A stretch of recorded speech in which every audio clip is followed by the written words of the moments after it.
Wavesound Audiobooks presents an unabridged recording of 10 Ways to Find Love and How to Keep It by Dr. Lisa Portolan, narrated by Jo Van Es. To the loves of my life, Gino, Gigi, Pasquale, and Juno the dog. Introduction. The search for love. There are certain human conditions that we all aim for. For example, happiness and love. Nobody wants to be unhappy, nor does anyone want to be loathed. As children, we may assume that when we grow up we will be happy and we will be loved. It's only when we click into adulthood that it becomes painfully clear that these two conditions are not a constant, and indeed can be remarkably elusive on a daily basis.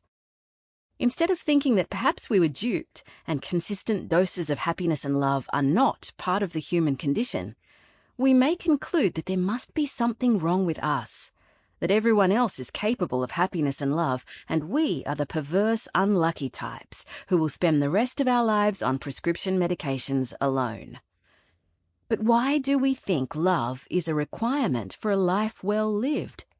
A life with purpose, a real life.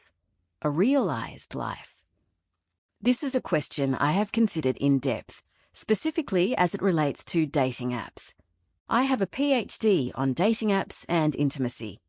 I conducted interviews and focus groups across a number of years, examining why people joined dating apps, what they were looking for, how they presented themselves, how they interacted with others, and their levels of success in finding what they were looking for. I wrote 100,000 words on the topic, and you can find my thesis on the internet.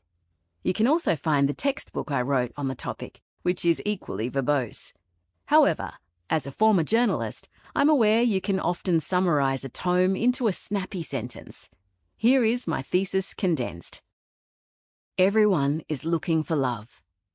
Like every tagline, this comes with multiple caveats. They are: 1. People join dating apps for multiple reasons. They might be looking for a relationship, a hookup, validation, to alleviate boredom, or even to cheat on an existing partner, emotionally or physically. But alongside this rationale, all of my participants were also looking for love. 2. People are unsure whether a big love exists, and if it does, whether or not they are worthy of it. 3.